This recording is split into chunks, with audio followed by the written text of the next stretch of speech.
સુરતના પોસ્ટ ગણાતા અડાજણ વિસ્તારમાં એક બિલ્ડરના ઘરમાંથી 48 લાખ રૂપિયાની રોકડ રકમની થયેલી સનસનાટીભરી ચોરીનો ભેદ પોલીસે ગણતરીના કલાકોમાં ઉકેલી નાખ્યો છે. પોલીસે આ હાઈ પ્રોફાઇલ ચોરીના ગુનામાં કુખ્યાત તસ્કર દેવરાજ પાટીલને ચોરી કરાયેલી તમામ 48 લાખની રોકડ અને સોનાના દાગીના સાથે ઝડપી પાડ્યો છે. સુરત શહેરના અડાજણ વિસ્તારમાં એક જાણીતા બિલ્ડરના બંધ ઘરને નિશાન બનાવીને અજાણ્યા તસ્કરોએ તિજોરીમાંથી 48 લાખ રૂપિયાની રોકડ રકમની ચોરી કરી હોવાની ગંભીર ફરિયાદ પોલીસ ચોપડે નોંધાઈ હતી. ધોળા દિવસે કે મધ્યરાત્રિએ થયેલી આટલી મોટી રકમની ચોરીના પગલે સમગ્ર સુરત પોલીસ તંત્રમાં ભારે દોડધામ મચી ગઈ હતી.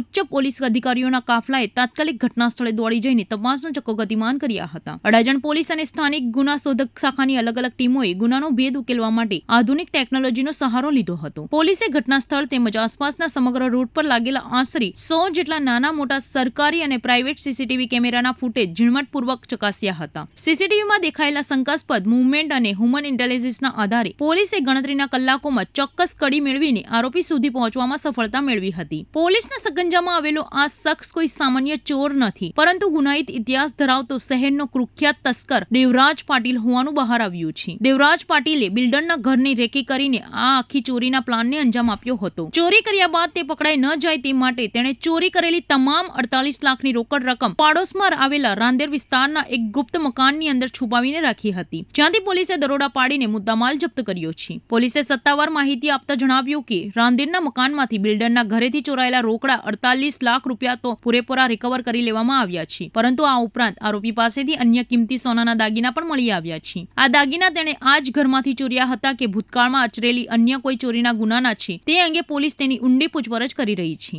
અડાજણ પોલીસે કરોડોના આસામી એવા બિલ્ડરના ઘરે થયેલી ચોરીના ગણતરીના કલાકોનો ભેદ ઉકેલીને લાખોનો મુદ્દામાલ સુરક્ષિત રીતે કબજે કરતા વેપારી આલમે રાહતનો શ્વાસ લીધો છે. કુખ્યાત દેવરાજ પાટીલ અગાઉ કયા પોલીસ સ્ટેશન વિસ્તારમાં ઘરફોડ ચોરીના ગુનામાં સંડોવાયેલો છે અને તેની ગેંગમાં અન્ય કેટલા સાગરીતો સામેલ છે તે દિશામાં અડાજણ પોલીસે રિમાન્ડ મેળવવાની તજવીજ સાથે વધુ તપાસ હાથ ધરી છે.